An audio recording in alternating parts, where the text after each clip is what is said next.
Oh, drat these computers. They're so naughty and so complex. I could pinch them. What's up, everyone, and welcome.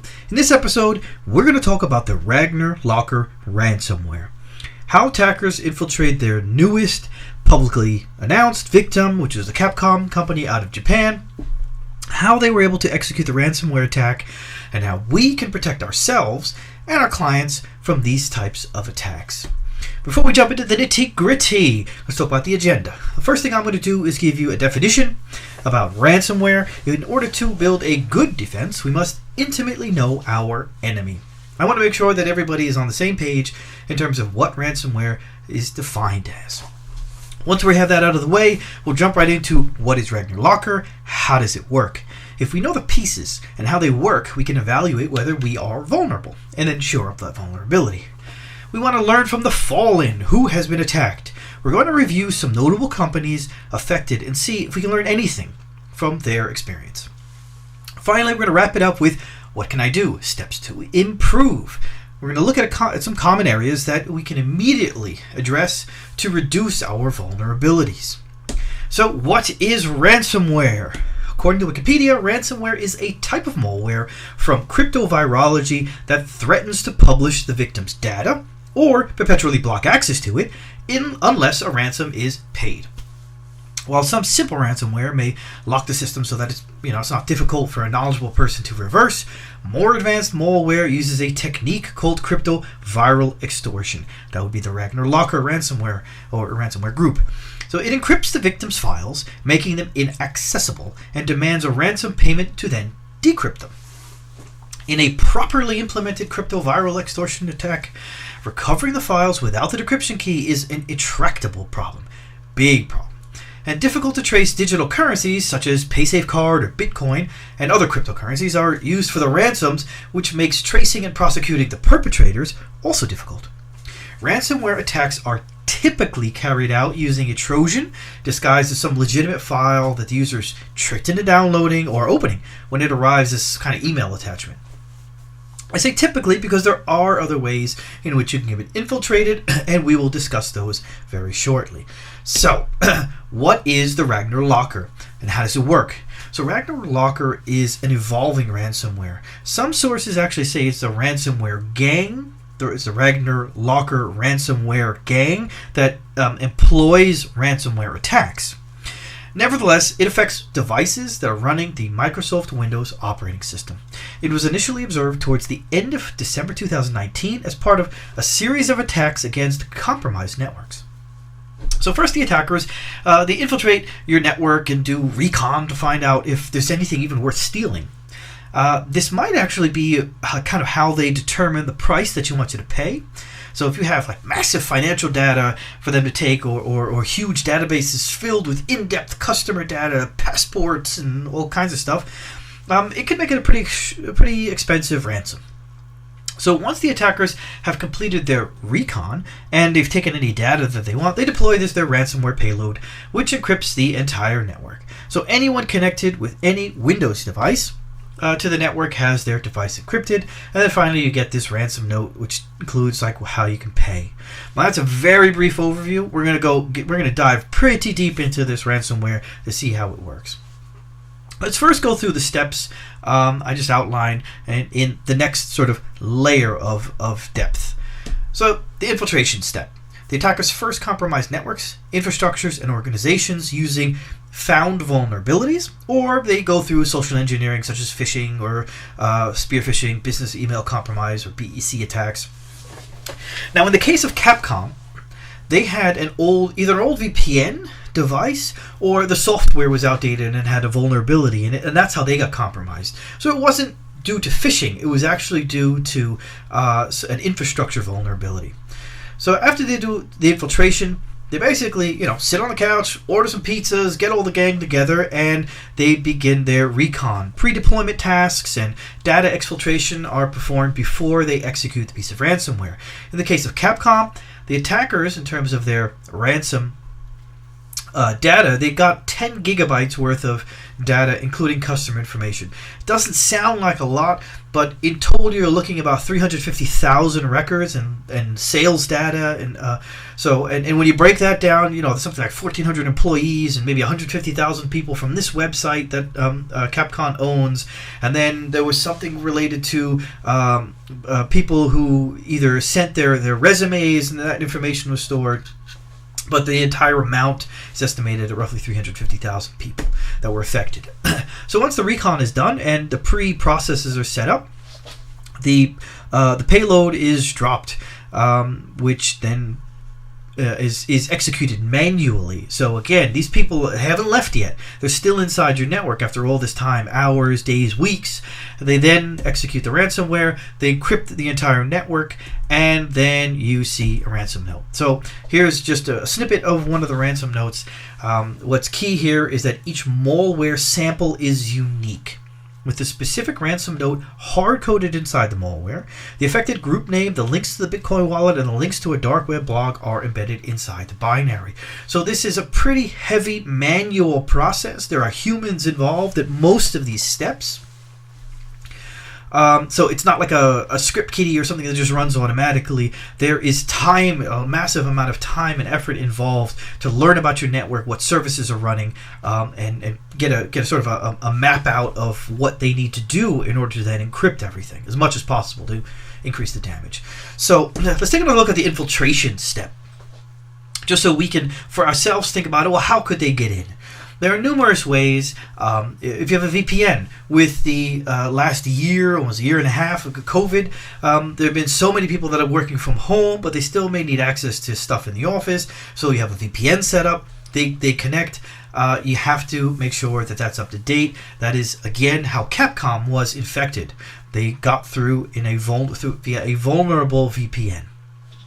The next, RDP, remote desktop, another way to connect inside of a network or control another computer would be with the Windows RDP software. FTP, let's say you allow either your users or some kind of customer an FTP access for them to upload any type of files that you may need for projects or for your own work. If you have a web server that you're hosting internally for anything from your own company's website to development environments for your clients, if you're in a type of agency, or if you've seen any of my other videos, like hosting your own Gitea or hosting your own Jenkins server, those are all things that allow access from outside your network into your own network. Then there's the mail and phishing, which is the typical way of delivering these infected malware packages, or at least infiltrating the network. And then there are other backdoors, like other software that you may be running that itself can get infected. Now there's the CodeCov bash uploader tool. I also did a video on that hack. The SolarWinds hack. I haven't yet done a video on the SolarWinds hack because it's just a massive thing there. But it's coming out soon.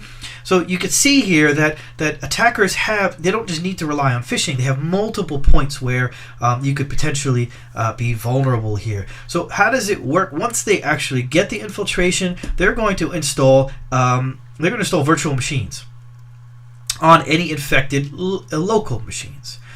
And this is key. This is a key piece of information that you're going to want to be on the lookout for. Maybe build some scripts or services that check on a regular basis if any of these types of files have been added to your system.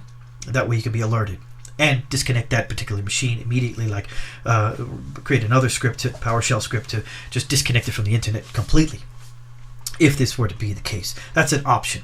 So we are now at the recon level. They've infiltrated, and they're basically, like I said, ordered pizza, pulling over the buddies to come in, and they're mapping out your network. They're finding out what services you have running, database services, network drives, file shares, domain controllers. They're looking for valuable assets. They're looking for trade secrets. They're looking for any financial data they can get their hands on. They're looking for databases filled with customer data.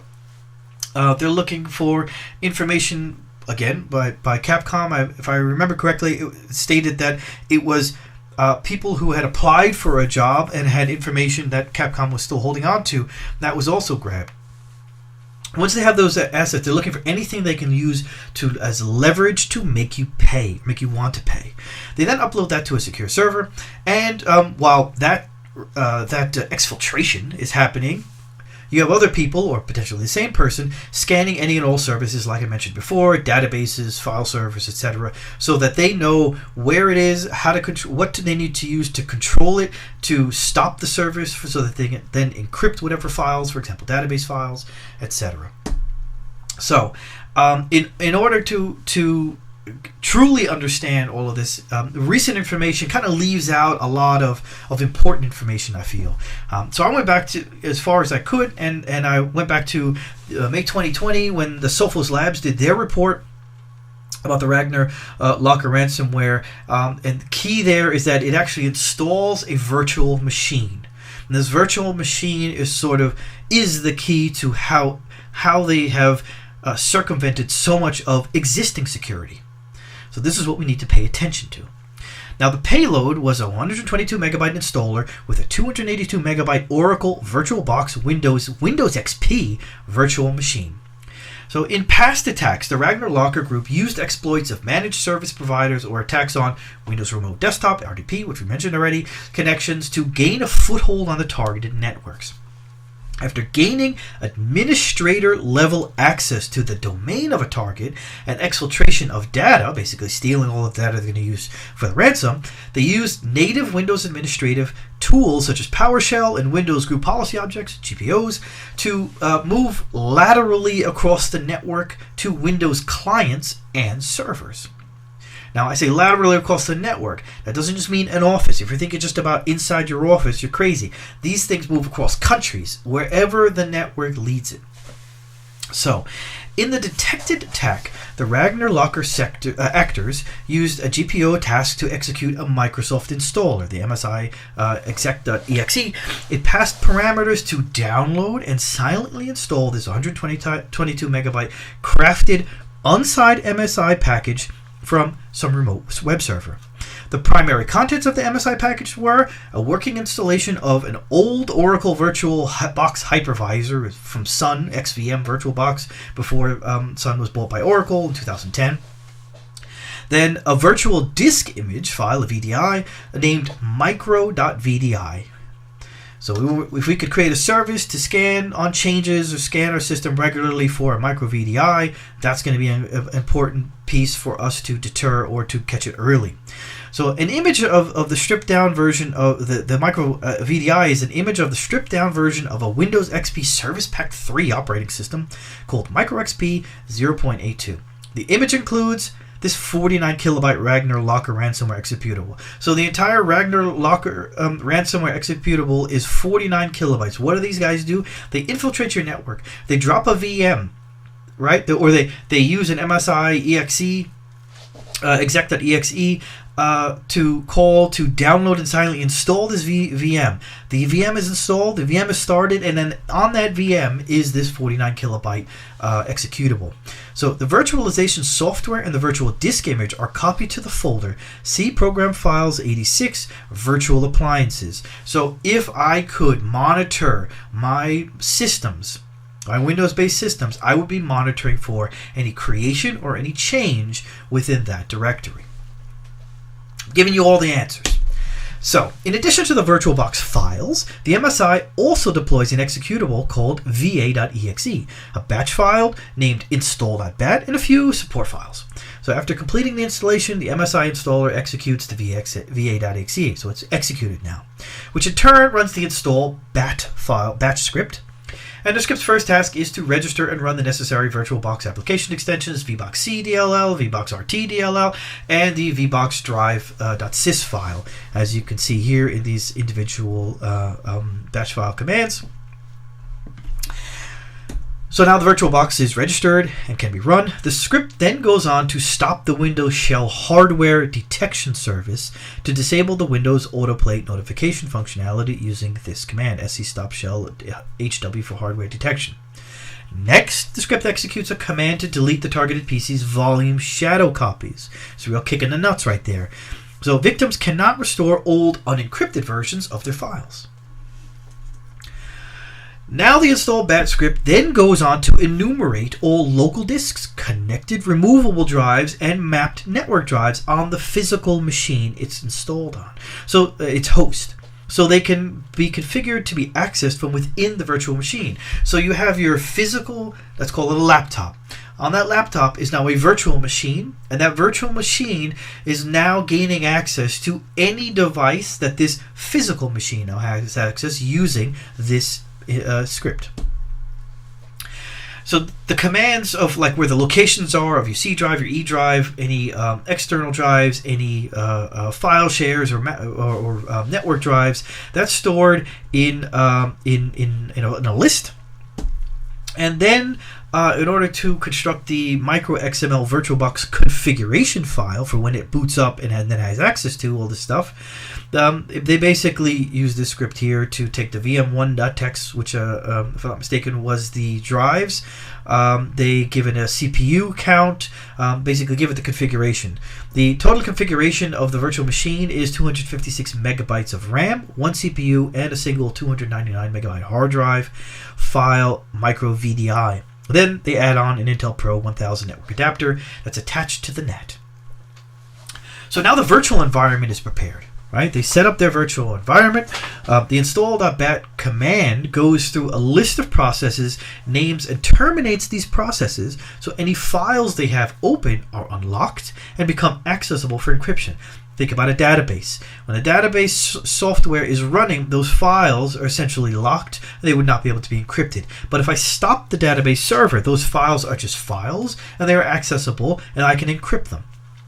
So the list of 50 entries consists of mainly line of business applications database, as I just mentioned, remote management and backup applications. So backup applications are then stopped so that the backups themselves can be encrypted, and it is stored in a text file. Another text file contains service names. These are tailored to the victim organization's network environment. So again, this is not all automated. A lot of this is manual. A lot of this is people infiltrating your network, sitting there for hours, days, weeks, learning how your network is set up, how far it goes, to which countries, from India to China to America to Germany, wherever, and they are they're looking at all the processes that run within those networks so that they can tailor this attack to your environment. So the processes that are included and the names, to like endpoint protection software, there's SQL, there's Sophos, there's backup, logme in, ConnectWise, etc., etc., etc. So with the environment now properly prepared, the install bat script starts the virtual machine with one command. So up until this point, it's pretty much all been recon and prep work. Now this one command is what kicks everything off and gets, after this, you're in trouble. So below is in this screenshot here that I got from Sophos is an illustration of the installation process that was captured by the Sophos Intercept X. I got this from the Sophos website. You can see here, where's my mouse? You can see here, step 1 is the MSI exe. That's basically downloading the VM, setting up the VM. And then you have process 2, process 3 here. Process 4, registering services, they're mounting volumes. Process 6, there's some stuff that's cut off here because I reduced the size of it, but these are all things that happen, like find exe, essentially find out either services or find connected drives. This run DL32 exe. There's just tons of stuff that is happening once this virtual machine gets started. So the following steps can be identified in the root cause analysis logs. So there's a Microsoft installer, the MSI exe we talked about. The MSI package is downloaded and silently installed. We talked about the bat is executed for installing. They attempt to terminate antivirus processes. They attempt to stop antivirus services and other processes like database software. They mount accessible networks and shared available drives. They start the virtual box, and then they delete shadow copies on the machine and begin the entire encryption process. So at this point, services, backups, databases, and machines are in serious trouble. Now, if you want to look at the actual VM to understand how it works and see how you might be able to block the services or the commands, the Micro XP edition of the Windows XP operating system, it's enclosed in a single file called micro VDI. The ransomware executable is found at cvrun.exe. The ransomware is compiled exclusively per victim, as the ransom note it drops contains the victim's name. To start the ransomware, a batch file called vrun.bat is located in Documents and Settings, Administrator, Start Mini Programs, Startup. The batch file contains the following commands: echo off, ping, net use. You can see all this wonderful code that's trying to rip you off. So this script mounts the shared drives configured in micro.xml that we talked about before on the host machine inside the guest virtual machine. Like we said, the virtual machine scans the physical machine for any connected drives and maps them into the virtual machine, so then the virtual machine has access to it. So this means that the ransomware in the guest environment can now fully access the host's local drives, map network, and removable drives. Now, all drives that are mounted, the ransomware VXE is executed. The vrun.exe ransomware program has a couple of possible command line options. There's backup, list, force, and VM. And VM, the last one, is used by this setup. And in this mode, the ransomware encrypts the files on all available mapped network drives. So at the end, the ransomware drops the customized ransom note. Now, since the vrun.exe ransomware application runs inside the virtual guest machine, it's not known to the actual physical machine. So its process and the behaviors can run unhindered. There's no control because they are out of the reach of the security software of the physical host machine. The data on the disks and the drives accessible on the physical machine are attacked by the legitimate vbox headless.exe process, the VirtualBox virtualization software.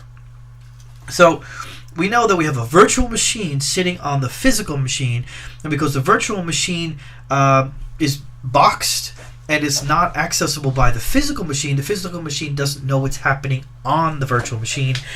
And because we were able to pipe or map all of the physical devices to the virtual machine can affect all those physical devices without the physical machine even knowing or being aware it's happening. So, to get into what the software itself does, okay, we say, yeah, encrypting, but kind of how does it work and who is it affecting? We have to look deeper into the actual code, and I got a lot of this from infosecinstitute.com. Now, the Ragnar Locker infects computers based on their language settings. So, when it first started, the Ragnar Locker checks the configured Windows language preferences. This step in the process terminates the process. So, it stops trying to attack it if it's configured to use any one of the former USSR countries. So it would be not infecting anything if the language is Azerbaijani, Armenian, Belarusian, Kazakh, Kyrgyz, Moldavian, Tajik, Russian, Turkmen, Uzbek, and Ukrainian, as seen in the screenshot of the attack. So after checking the language, the Ragnar Locker will begin the encryption process.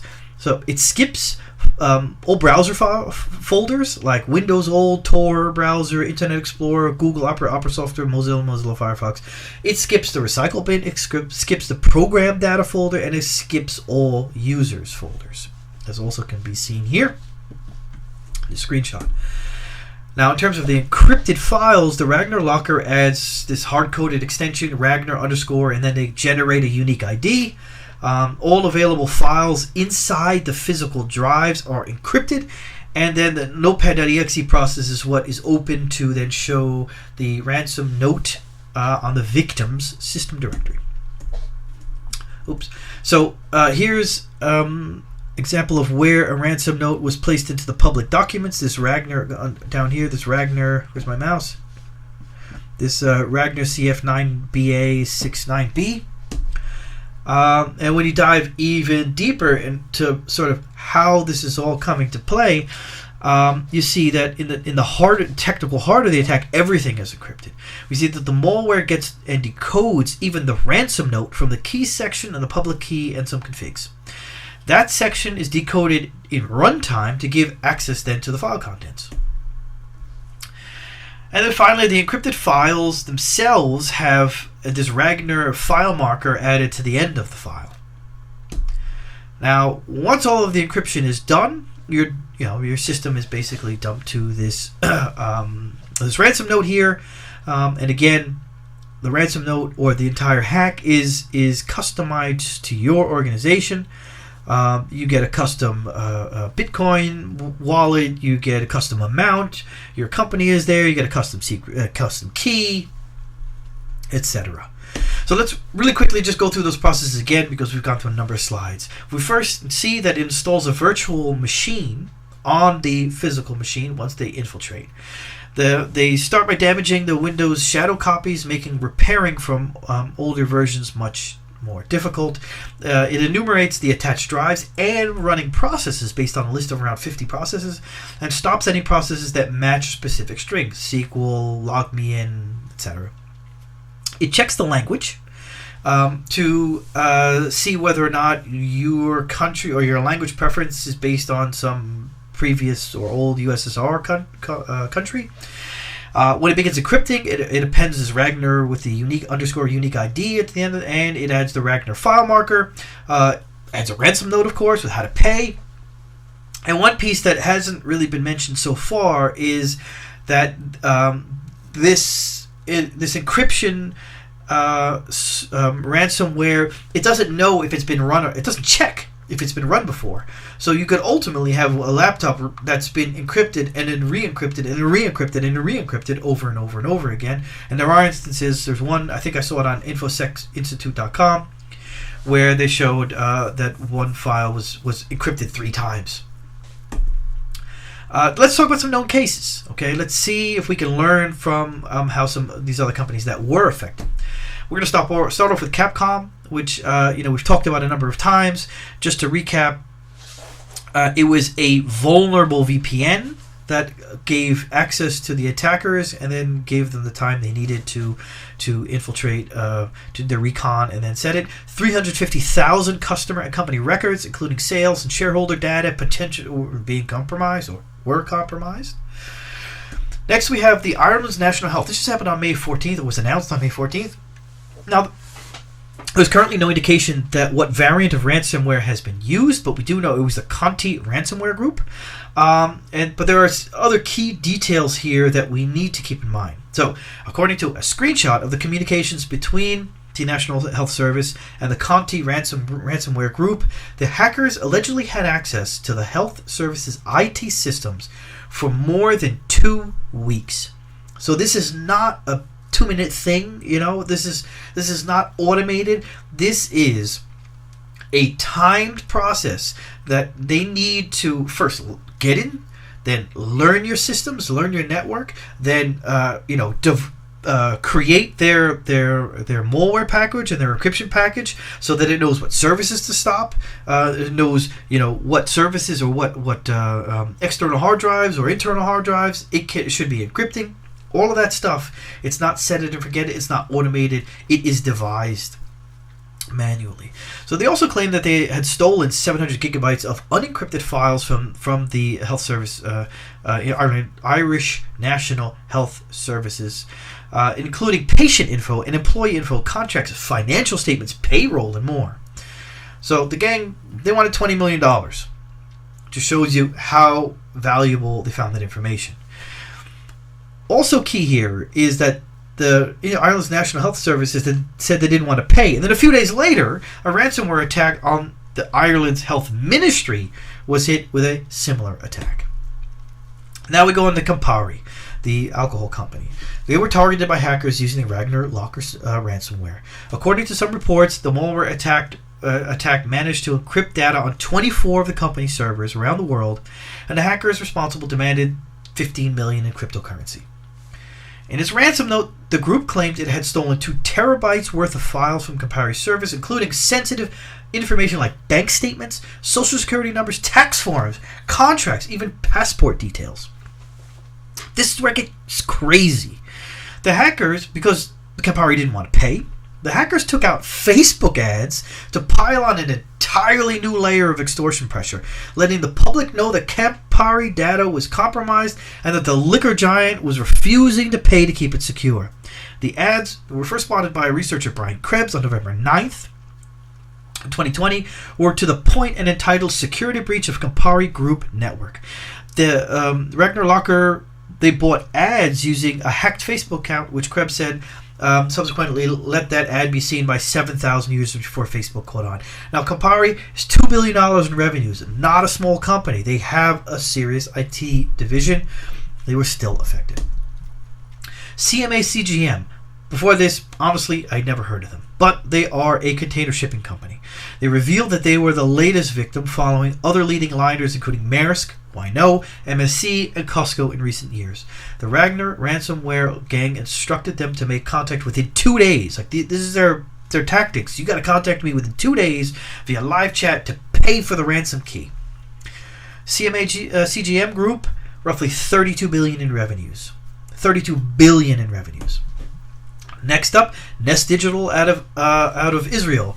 The ransomware cyber attack that targeted the Israeli branch of the Nest Digital engineering company and spread to Nest's branches in New Jersey and India. So Israel, New Jersey, US, and India in a matter of hours, according to cybersecurity consultant Einat Myron. Now, according to Myron, they had 150 servers in Israel, about 1,000 servers outside of Israel that had to then be scanned and cleaned and checked and this, that, and the other thing. It's a massive amount of work.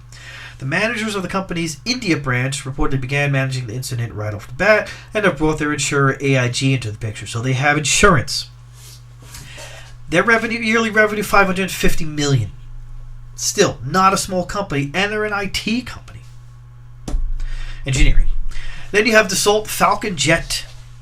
Also, not too familiar with them, but they are a U.S. subsidiary of the 91-year-old French aviation firm, Dassault Aviation.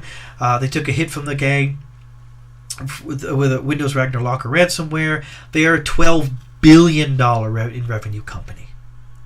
So, we now have seen companies that have been affected. You know, they have insurance. They make massive money. They definitely have good IT staff on hand. And some of them were vulnerable in terms of their infrastructure. Some may have succumbed to phishing. A lot of that information is not necessarily public yet. So, how do we stay safe? Before I get into the list of things you should be doing, I just want to give an idea of how tough the problem is.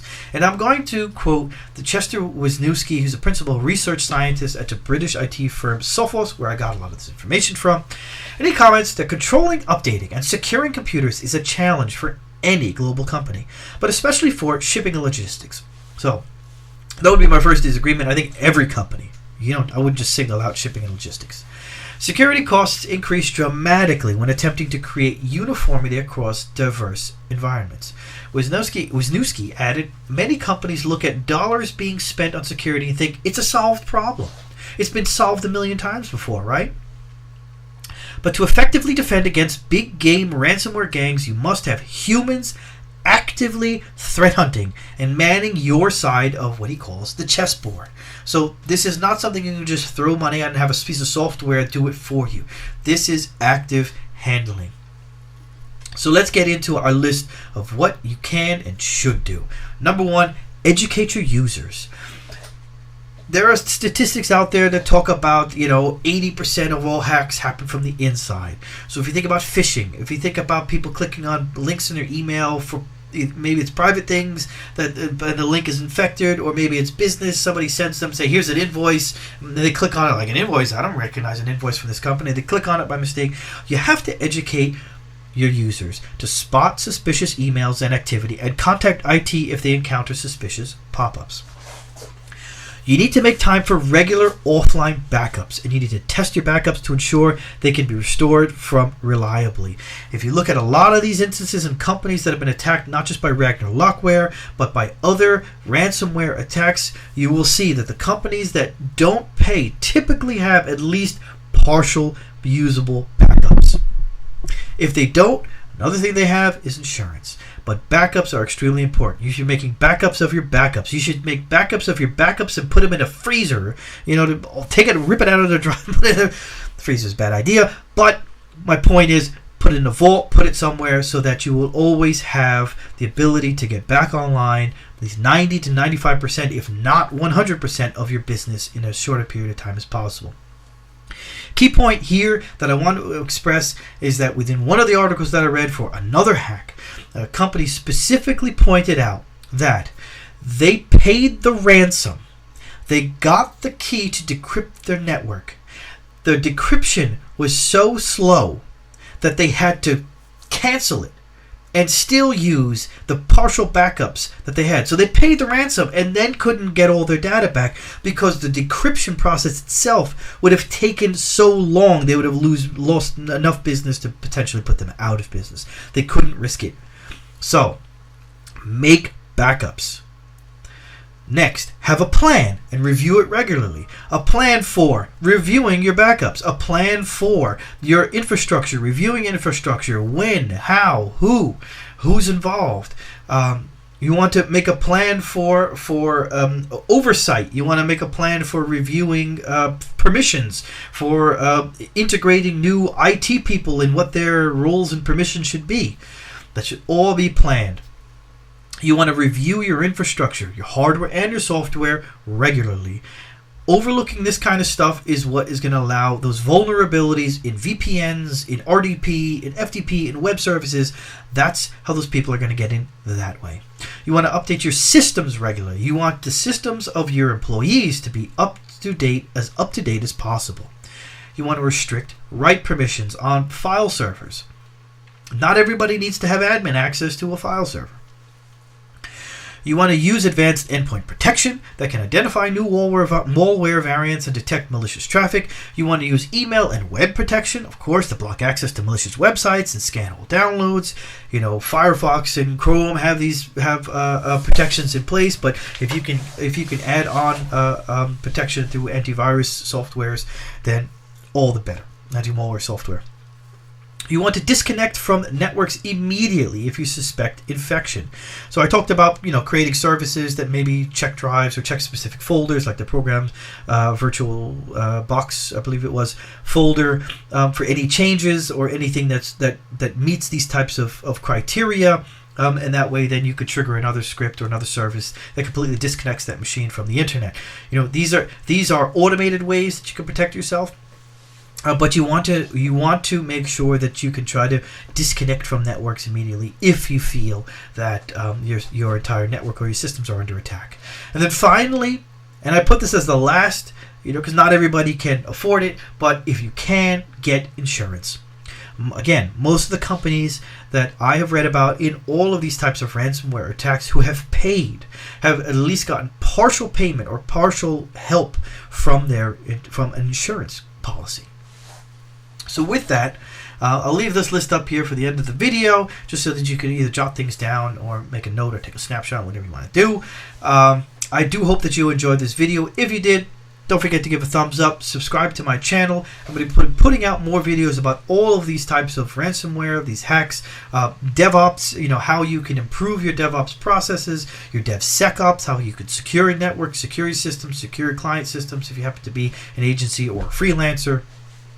And I do appreciate you joining me on this journey, and I hope to see you on a future video.